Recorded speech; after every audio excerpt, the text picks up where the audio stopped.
Muito bem, meus irmãos, a paz do Senhor, graças a Deus, mais um vídeo aqui que estamos publicando acerca da nossa escola bíblica dominical.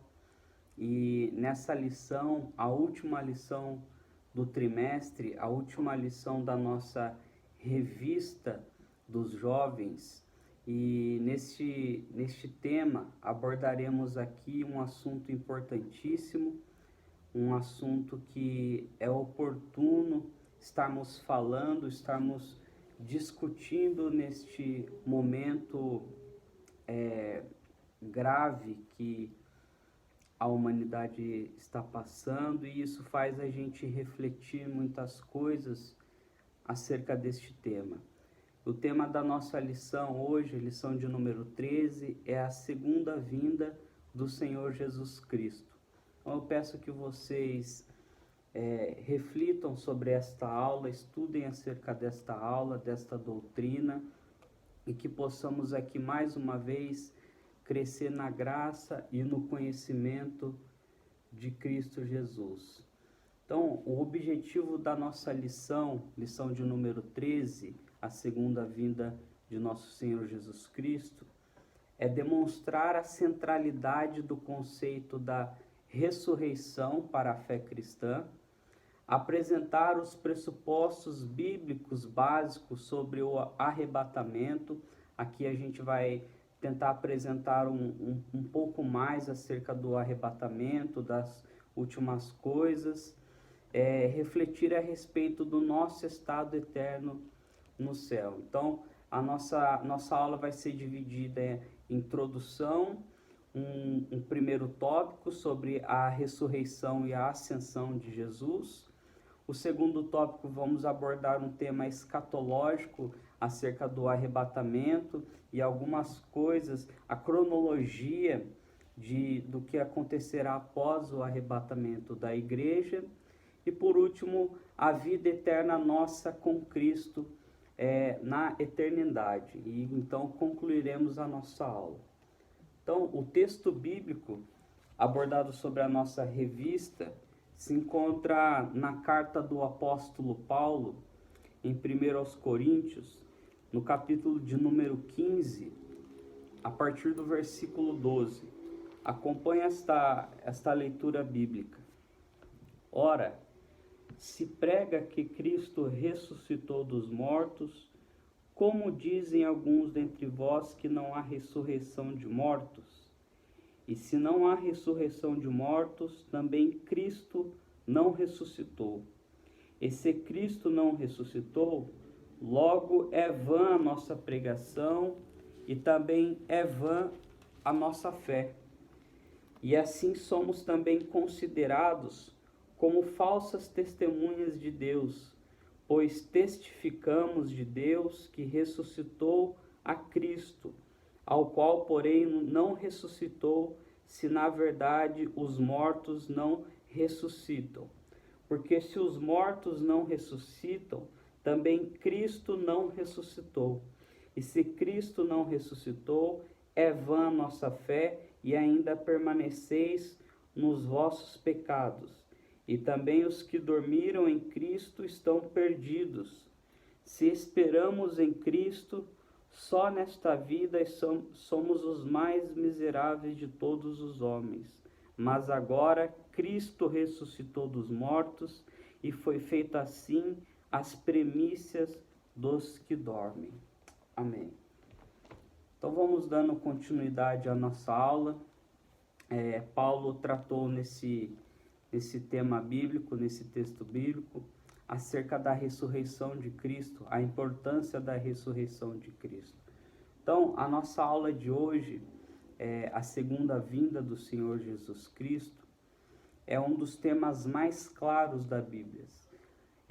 Quase todos os livros da Bíblia, de Gênesis, Apocalipse, aborda acerca deste glorioso tema. A promessa de Cristo para a sua igreja é uma promessa viva, profética, e é uma promessa que ela é certa, né? Jesus mesmo disse no Evangelho segundo os relatos de João, que Jesus ele vai nos dizer que ele vai para o Pai, vai nos preparar lugar, e assim que ele preparar o lugar, ele voltará para nos buscar, levará para onde ele estiver, para que nós também tenhamos com ele. Então é uma promessa viva, profética e certa. E nessa lição estudaremos um pouco acerca dessas doutrinas e faremos uma introdução acerca da doutrina da ressurreição e da ascensão de Cristo, e também os temas escatológicos acerca da segunda vinda de Cristo. Então, meus irmãos, o primeiro tópico a ser discutido nessa lição é a ressurreição e a ascensão de Cristo. A doutrina da ressurreição de Cristo, ela é a pedra fundamental do cristianismo.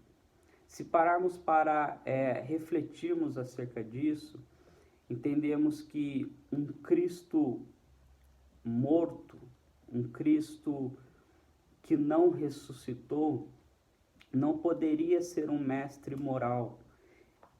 Um Cristo morto que não ressuscitou, não poderia de fato ser o Filho de Deus. Um Cristo morto que não ressuscitou, ele não poderia salvar nem a si mesmo.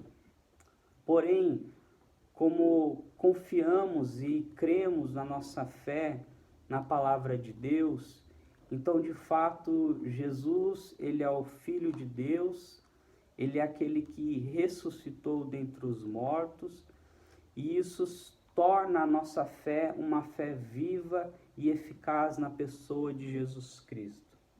Essa doutrina da ressurreição também, ela anuncia a vitória de Cristo na cruz sobre o pecado e sobre a morte. Logo que Paulo nos relata ali em 1 aos Coríntios, no capítulo 15, acerca desta doutrina, que Cristo, após ressuscitar, então ele se torna a premissa daqueles que dormem. Então, ele foi o primeiro a ressuscitar, para que aqueles que já morreram também no Senhor terão a possibilidade de ressuscitar dentre os mortos. E isso é uma doutrina, ela é uma doutrina principal, uma pedra fundamental, um pilar da fé do cristianismo. De acordo com a declaração de fé das Assembleias de Deus, é dito que a morte e ressurreição de Jesus são os principais elementos que distinguem o cristianismo das demais religiões da terra, pois Jesus, o seu fundador, ele vive para sempre, havendo Cristo ressuscitado dos mortos, já não morre, a morte não mais tem domínio sobre ele.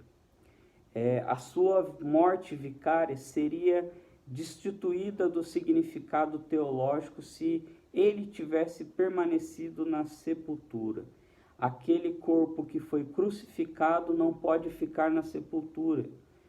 Essa ressurreição significa a glorificação, a exaltação de Jesus Cristo, a vitória sobre Satanás, sobre o pecado, sobre a morte e sobre o inferno. Não existiu antes, nem existirá depois, um acontecimento tão relevante para a fé cristã como o fato de Cristo ter ressuscitado dos mortos.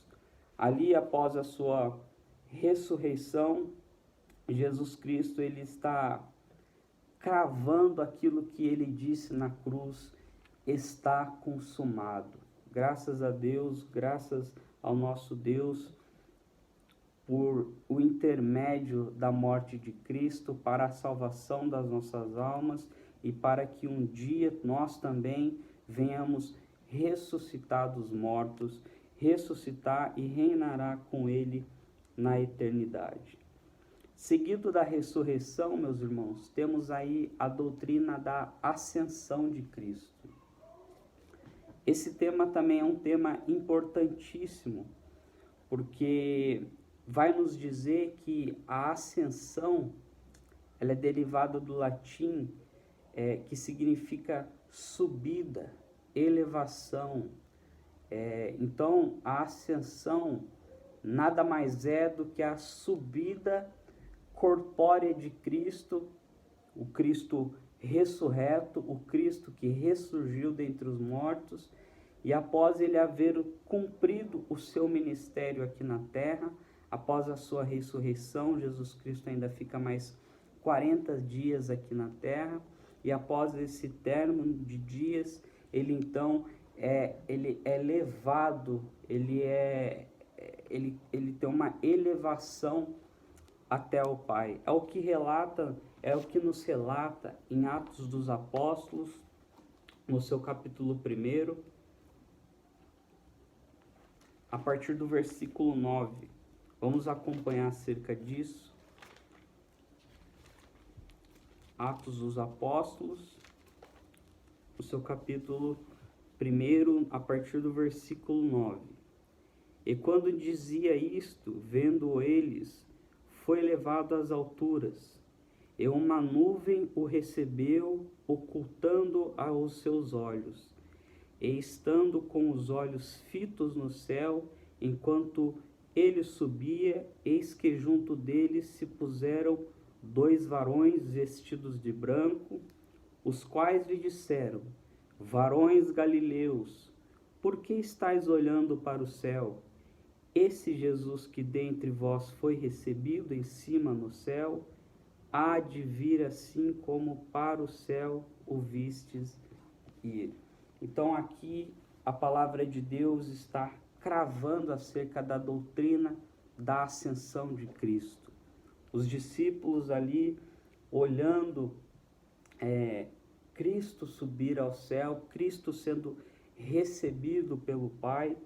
Então, eles contemplando aquela situação, lhe aparecem 2 varões celestiais, 2 anjos, e ali anuncia que o mesmo Cristo que ressurgiu, que viveu com eles, que ressuscitou dentre os mortos, ele subiu e há de voltar um dia para buscar a tua igreja.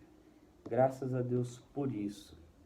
Então, dando continuidade, meus irmãos, acerca deste tema, vamos falar agora acerca da segunda vinda do Senhor Jesus Cristo.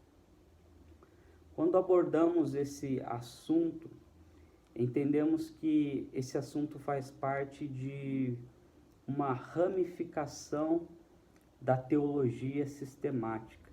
E a gente vai encontrar esse estudo como um estudo chamado escatologia.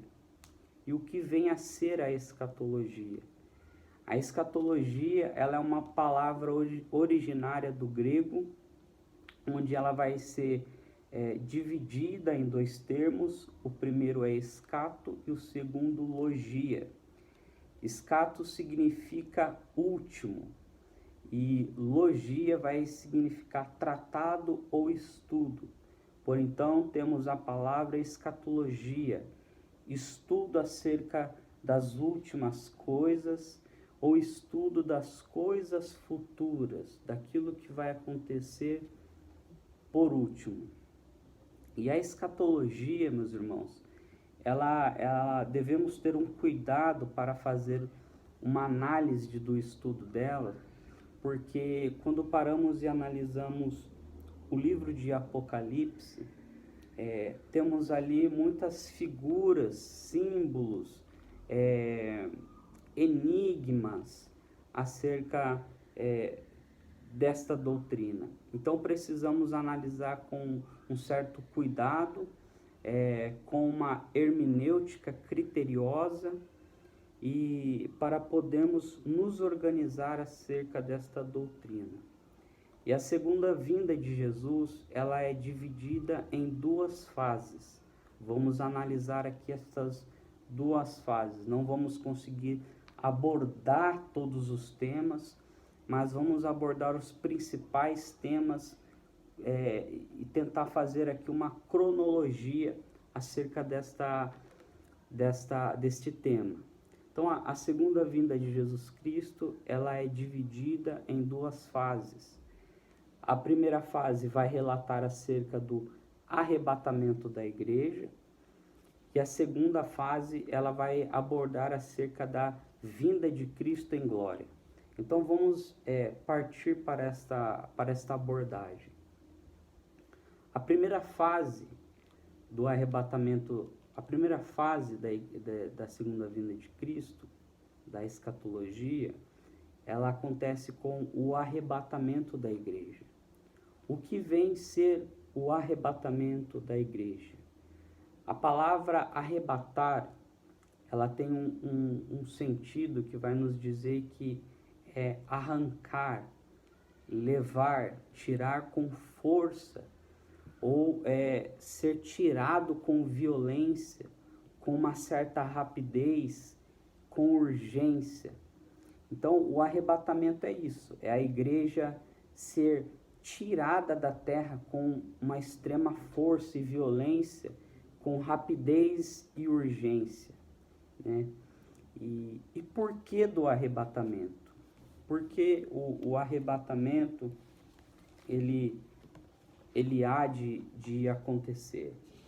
Primeiro, o arrebatamento, ele acontece por causa da diferença entre o justo e o injusto. Vemos isso em Provérbios, no capítulo 11, no versículo 8. Por que o arrebatamento acontece?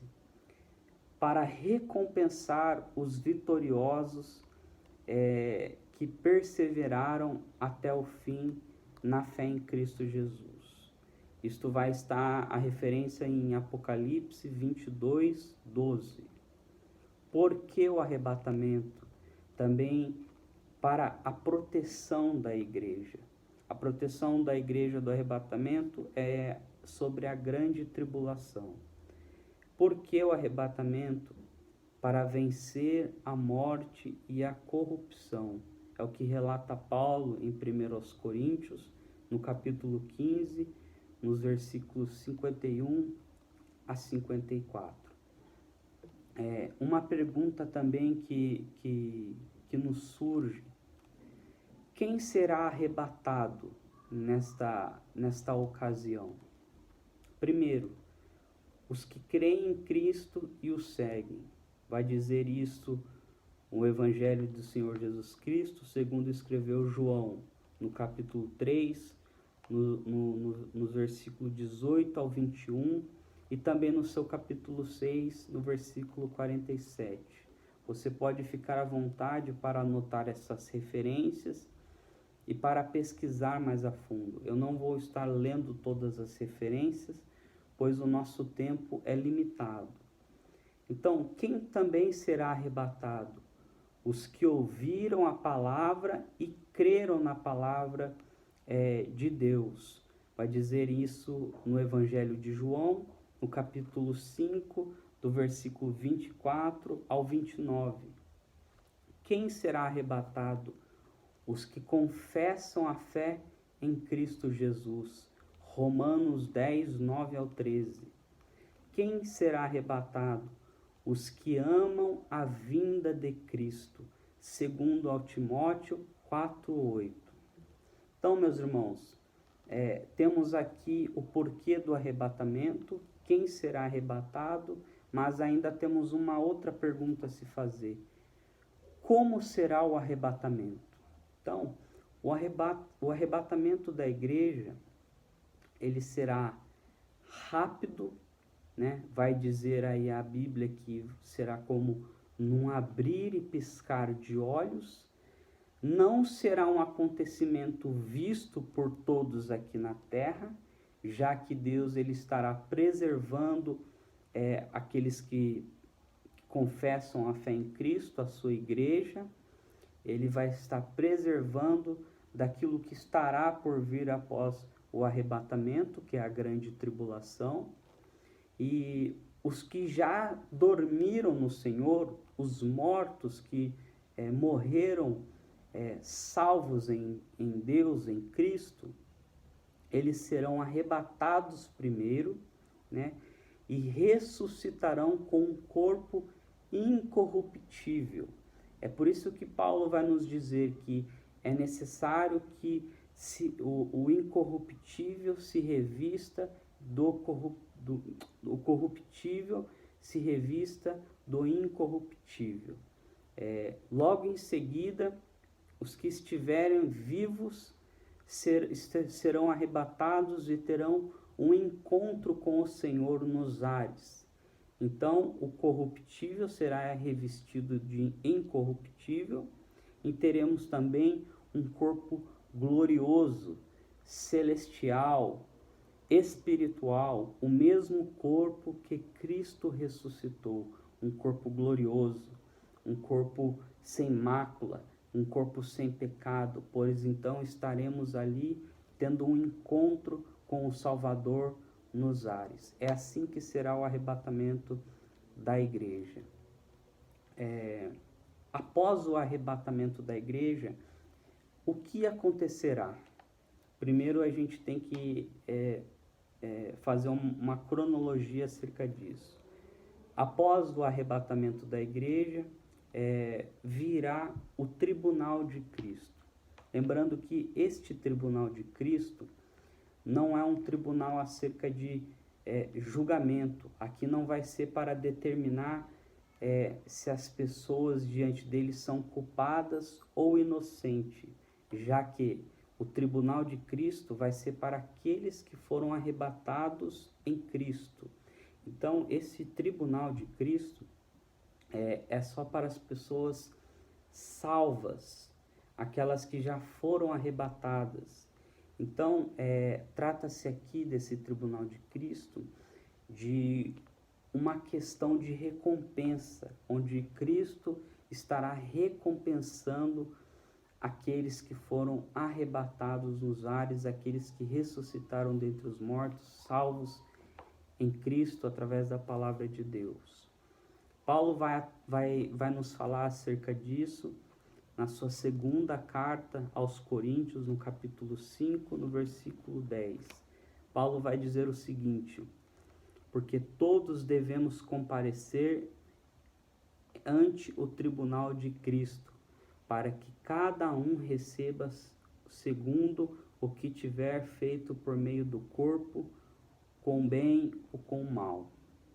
Também a gente temos alguns exemplos disso, acerca dessas recompensas, né? A gente tem a palavra galardão, né? A Bíblia não diz especificamente o que vem a ser o galardão, mas ela traz alguns indícios para a gente, ela traz algumas pistas do que será o galardão. Então, Cristo, ele irá galardoar os seus. Isso se encontra em Apocalipse 22, 12, onde diz que o meu galardão está comigo para dar a cada um segundo a sua obra. Então, meus irmãos, aquilo que você faz no corpo de Cristo, aquilo que você faz com excelência para Deus, a sua dedicação às coisas de Deus, na casa de Deus, isso é notada por Deus, e Deus, ele sabe de todas as coisas, ele vê, e um dia ele há de galardoar você por causa da sua obra na casa de Deus e acerca das coisas de Deus. Não pense que aquilo que você faz é desprezível e ninguém vê, pois ele vê todas as coisas e ele irá de recompensá-lo por causa disso. Segundo exemplo aqui da recompensa é a coroa incorruptível. 1 Coríntios 9, 25. E todo aquele que de tudo se abstém, eles o fazem para alcançar uma coroa corruptível. Nós, porém, iremos ser agraciados com uma coroa incorruptível. A coroa da vida, Apocalipse 2:10, se fiel até a morte, e darei-te a coroa da vida. Vai dizer que essa coroa é acerca dos mártires da igreja, aqueles que morreram declarando a sua fé em Cristo, aqueles que morreram por causa de Cristo, esses serão recompensados com a coroa da vida. Coroa de glória, 1 Pedro 5, 3 e 4. Nem como tendo domínio sobre a herança de Deus, mas servindo de exemplo ao rebanho, e quando aparecer o sumo pastor, alcançarei a incorruptível coroa de glória. Coroa de justiça também temos, segundo Timóteo 4:8. Desde agora a coroa da justiça me está guardada, a qual o Senhor, justo juiz, me dará naquele dia, e não somente a mim, mas todos aqueles que amarem a sua vinda. E também teremos ali a pedra branca, Apocalipse 2,17. Ao que vencer, darei eu a comer do maná escondido, e darei-lhe uma pedra branca. Também temos diversos exemplos acerca dessa recompensa.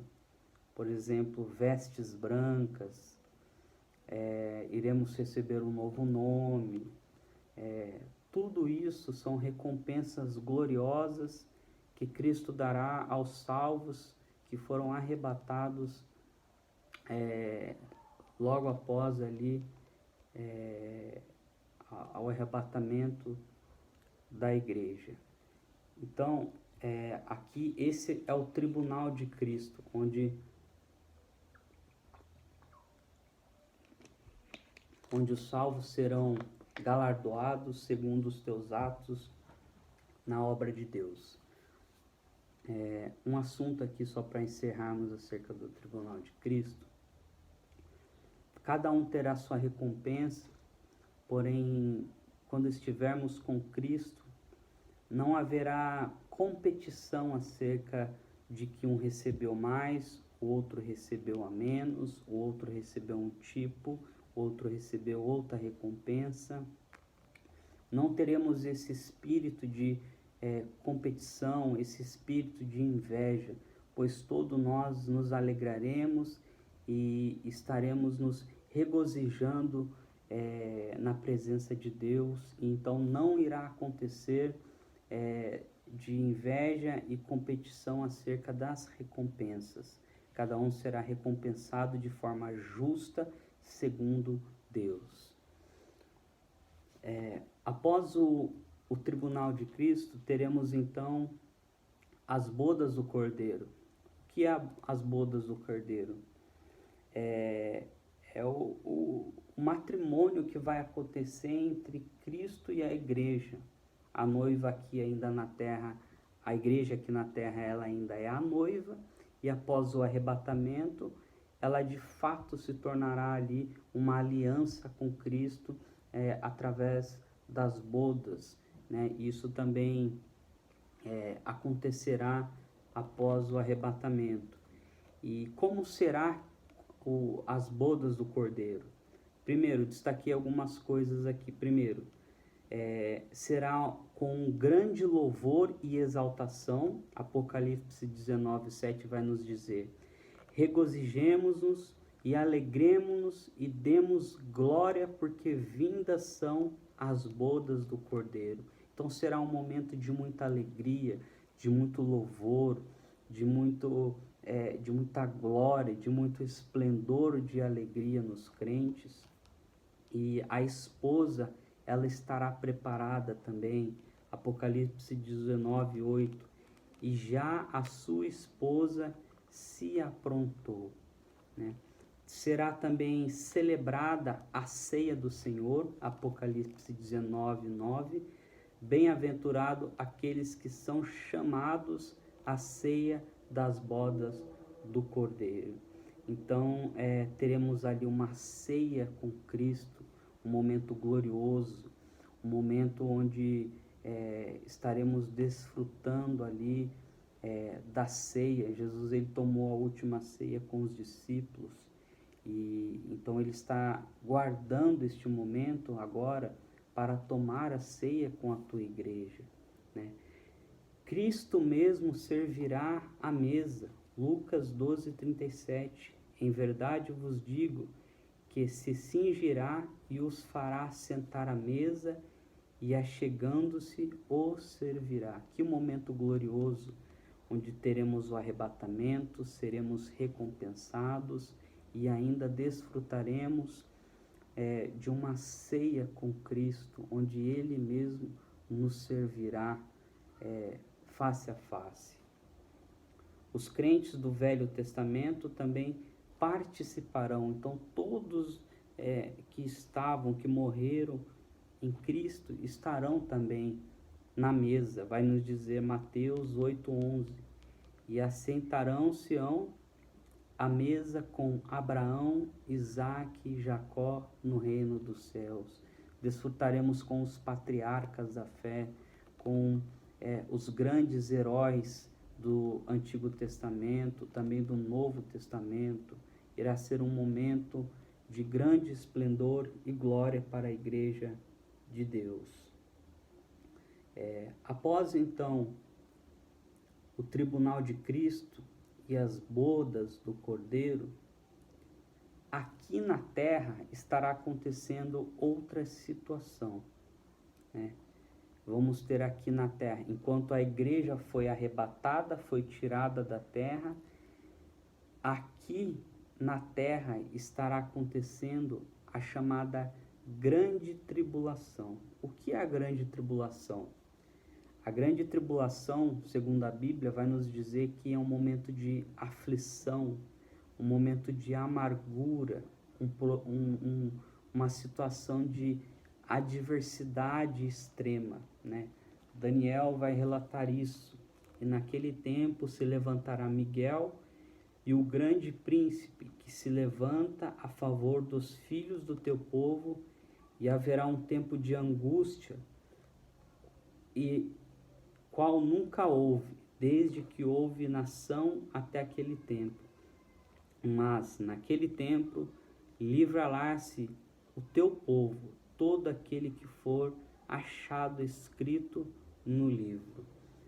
Jesus também fala acerca da grande tribulação, ali em Mateus, no capítulo 24, no versículo 21 e 22, Jesus, com as suas palavras, diz: porque haverá então grande aflição como nunca houve desde o princípio do mundo até agora.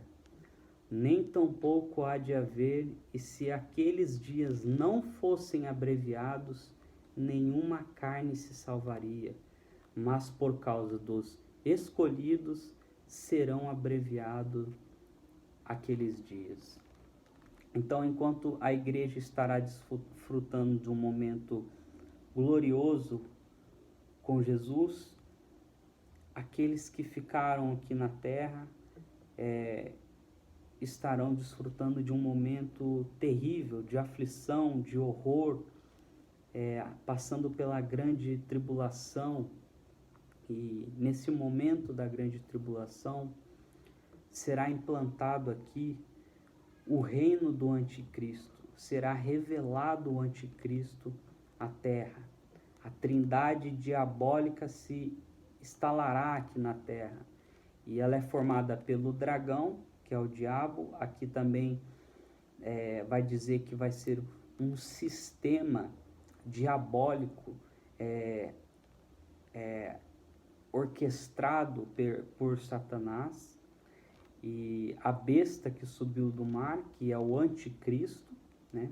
E a besta que subiu da terra, esse será o falso profeta, esse trará uma falsa igreja na terra, e essa trindade, ela estabelecerá um poder político que vai controlar a falsa igreja, também controlará 10 poderosas nações, e eles serão um bloco político econômico poderoso e bélico. Então eles terão um controle total da terra, das nações da terra. Tudo passará pelas mãos deles, tudo será orquestrado por eles. Vamos ver um pouco mais à frente acerca disso.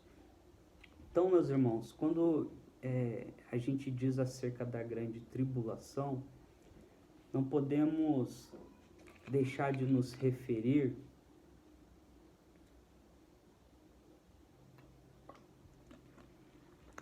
que há algumas correntes teológicas sobre a grande tribulação. Aí você me pergunta, mas qual é a corrente teológica certa? Não sabemos qual é a corrente teológica certa.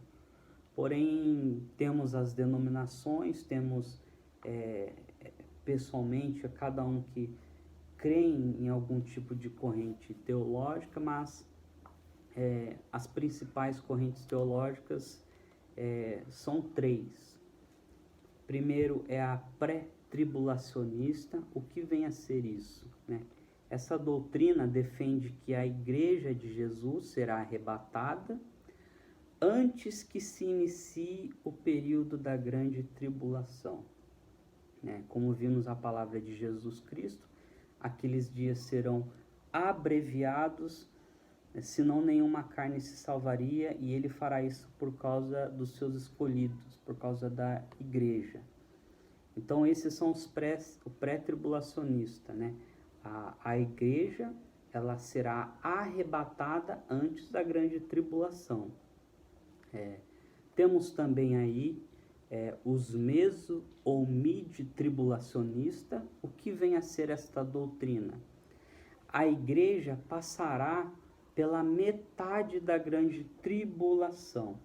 A grande tribulação, ela durará 7 anos e ela é dividida em 3 anos e meio, um tempo de paz, falsa paz, e logo após 3 anos e meio de uma aflição horrorosa na terra.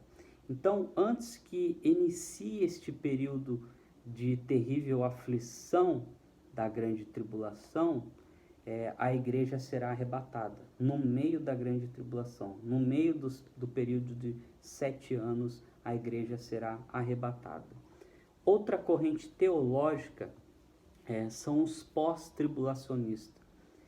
Este movimento, ele vai ensinar que a igreja, ela continuará na terra durante a grande tribulação, passará por esse período de 7 anos da grande tribulação, até que Cristo venha buscar a tua igreja, onde ela será arrebatada e Cristo já ali imediatamente já já colocará o final dos tempos, né? Jesus Cristo já voltaria e já arrebataria a tua igreja e retornaria imediatamente à terra, né? Então, meus irmãos, essas são as principais correntes teológicas acerca da grande tribulação, né? As Assembleias de Deus, o credo das Assembleias de Deus, eles partem pela corrente do pré-tribulacionismo, né? Mas onde vai defender que a igreja será arrebatada antes do período da grande tribulação. Então vamos falar um pouco acerca disso. A grande tribulação, ela irá durar 7 anos, como foi dito, né?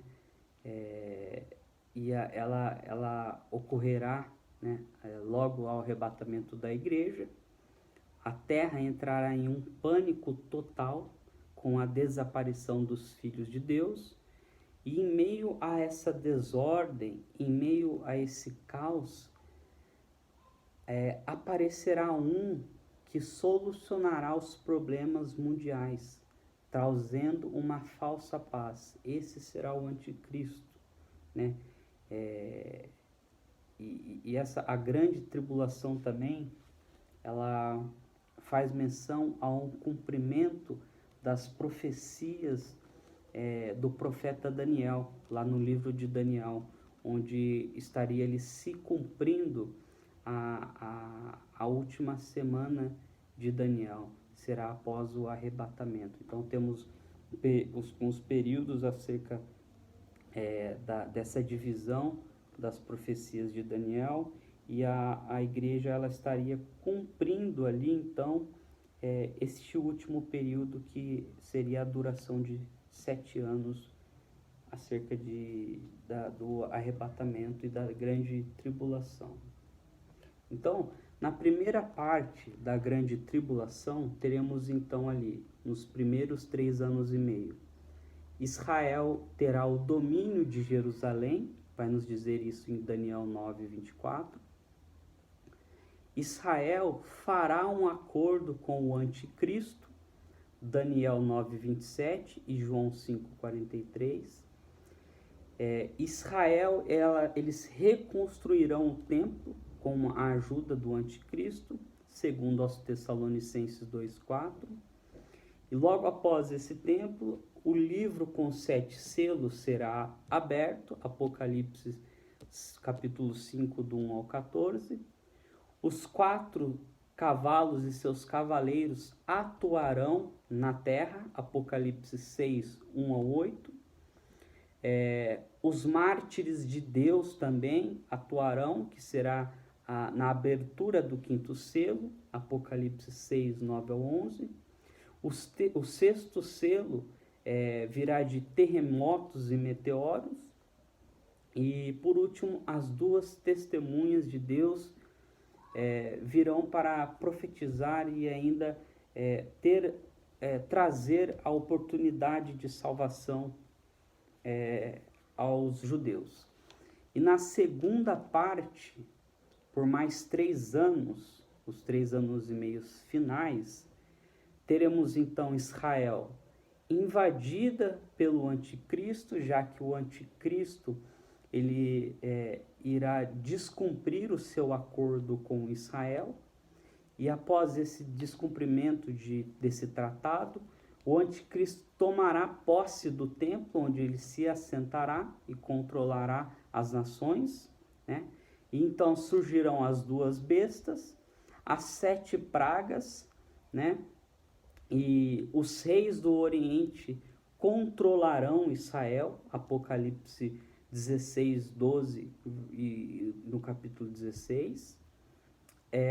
As 7 trombetas do juízo de Deus serão tocadas, Apocalipse 8, 2 e 12, 9. Então acontecerá a batalha do Armagedon, Zacarias 14, 12 e versículo 13, e Apocalipse 19, versículo 19. Então ali retornará Cristo para a terra. Então, quando analisamos esse segundo período de 3 anos e meio da grande tribulação, é neste período que acontecerá a guerra do Armagedon. Nesta guerra, Israel, seus habitantes, eles serão o grande alvo das nações da terra, serão o grande alvo do anticristo, que após quebrar este concerto com Israel, reinará em Jerusalém, e então acontecerá que Israel será invadida, será saqueada pelos reis, pelas nações, pelo anticristo, uma perseguição implacável àqueles que adoram a Deus, àqueles que creem em Deus. Muitos morrerão, muitos mártires acontecerão, muitos serão torturados. Então, os países ao norte de Israel invadirão, vai dizer isso em Ezequiel 38:1. Os reis do Oriente também se incitarão contra Israel, Apocalipse 12, do versículo 12 ao 16. Muitos outros povos também serão contra Israel, contra os habitantes de Israel. O exército do Armagedon vai dizer isso em Joel 3:2, né? E isso acontecerá ali no vale da multidão de Gog, né? Ezequiel 39:11, no versículo 15. Então, nessa guerra do Armagedon, no Vale de Gog, quando a guerra estiver no clima máximo, quando os povos estiverem ali no Vale do Armagedon para a batalha, para exterminar o povo judeu, para exterminar o povo da promessa feita por Deus a Abraão, então eles irão clamar pelo Messias. Esta referência está em Ezequiel, no capítulo 39, no versículo 22. E neste momento que eles clamarem pelo Messias, o Cristo que foi rejeitado e morto pelos judeus, será enfim então aceito pelo povo. E então ele virá socorrer Israel nesta guerra do anticristo, do domínio das nações, dos reis, e ali teremos então Cristo sendo reconhecido como o Messias e resgatando os judeus.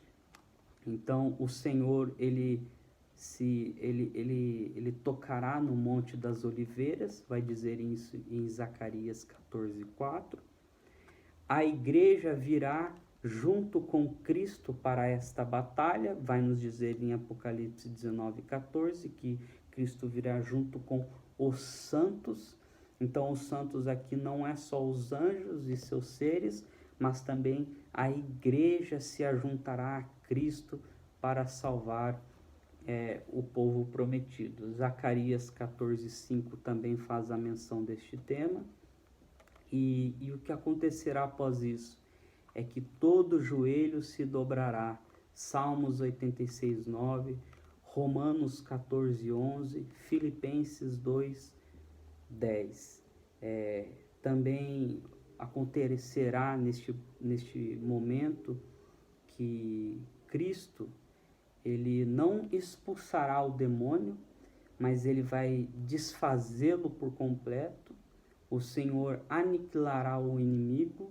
Paulo registra este momento na sua segunda carta aos Tessalonicenses, no capítulo 2, do versículo 7 ao 8. O Senhor irá esmagar Satanás, Romanos 16:20.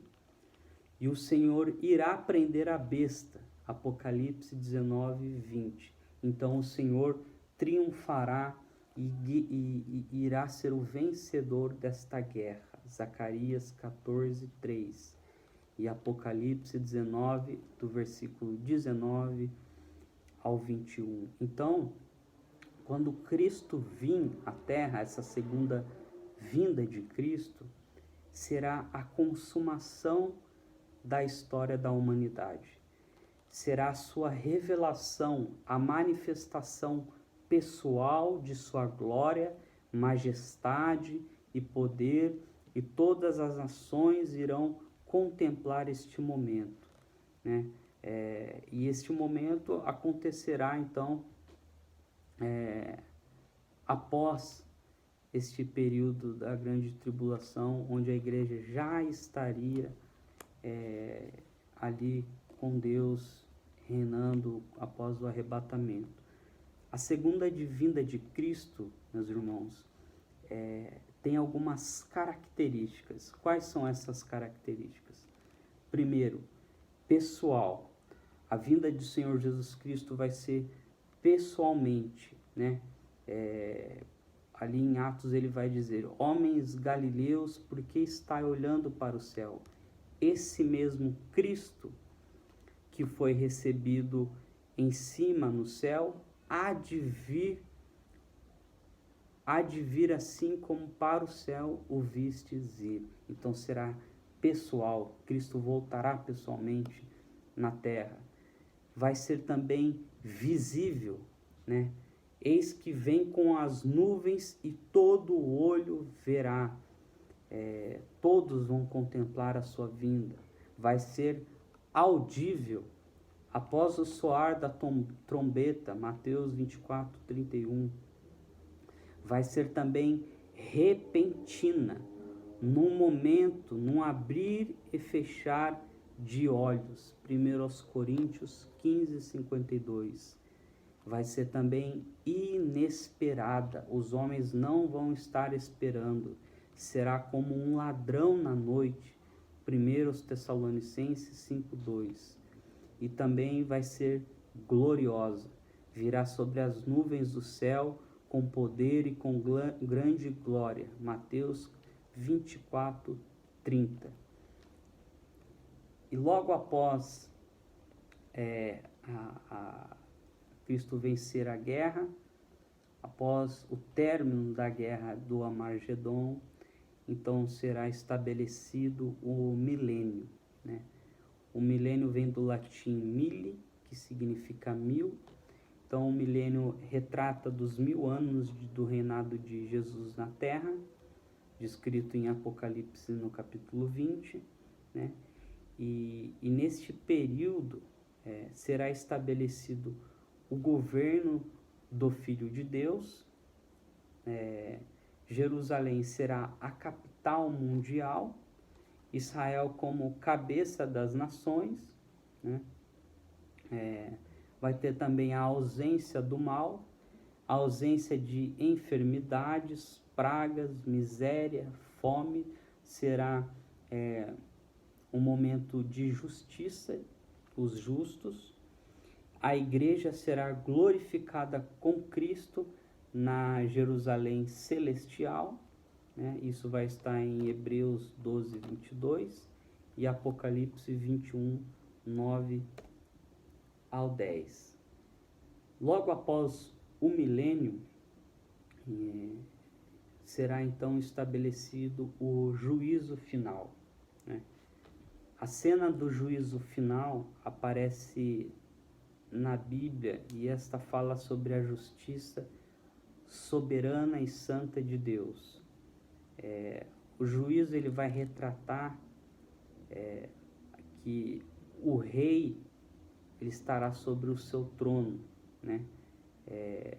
Os termos usados para descrever trono é grande e branco, né? Então será aqui estabelecido o trono branco, né?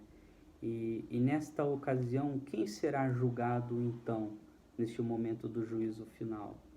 Serão julgados os ímpios falecidos de todas as épocas. Ressuscitarão também com corpos literais e imortais, porém carregados de pecados, carregados de impureza. Então Jesus ele fará esse grande julgamento e nós também estaremos lá para reinar com ele e julgar com ele, né? Vai dizer isso em Mateus 10, 28 e Apocalipse 20 e 15. Então, após o término do juízo final, então vem a eternidade com Deus, o momento mais esperado da tua igreja, dos crentes, o momento em que todo cristão deve fazer uma reflexão acerca desta eternidade, né? A Nova Jerusalém, o lugar que Cristo foi nos preparar para aqueles que o amam, que Ele ama. Neste lugar, vemos na Bíblia que desfrutaremos da sua presença, da sua glória, do seu poder, desfrutaremos de paz, desfrutaremos de total plenitude na presença de Deus. Vai dizer também que na instituição da Nova Jerusalém haverá ali rios de cristais, ruas de ouro, a árvore da vida, a comunhão com os santos, né? Não haverá mais pecado, nem morte, nem enfermidade, não haverá mais sol, pois a própria glória de Deus iluminará tudo. E neste momento os santos se alegrarão e exultarão um brado de vitória, né? Então cumprir-se-á a palavra que está escrita: tragada foi a morte na vitória. Onde está, ó morte, o teu aguilhão? Onde está, ó inferno, a tua vitória? Cristo reinará, Cristo vencerá, Cristo será eternamente, e nós desfrutaremos dessa bem-aventurança eterna, né? E Apocalipse 22:17 vai dizer que o Espírito e a noiva dizem: vem. E todo aquele que ouvir, diga: vem. Quem estiver sede, venha. E quem quiser, beba da graça da água da vida. Teremos um corpo celestial, um corpo glorioso, um corpo sem mácula, sem pecado, sem enfermidade, sem dor, sem tristeza, pois desfrutaremos da sua presença constantemente, da plenitude da tua paz, do teu amor, e assim reinaremos na eternidade com Deus. Este é um assunto que precisa voltar a estar nos nossos púlpitos. Este é um assunto que precisa voltar a ser falado para a sua igreja, um assunto que tem sido negligenciado, tem sido esquecido, mas nós precisamos ter conhecimento e convicção de que um dia Cristo voltará. E ai daquele que não estiver preparado, ai daquele que estiver despercebido para este momento. Então, meus irmãos, que Deus abençoe vocês, que Deus continue os ajudando na caminhada, que possamos um dia desfrutar dessas bem-aventuranças e das promessas inefáveis de Deus. Deus abençoe.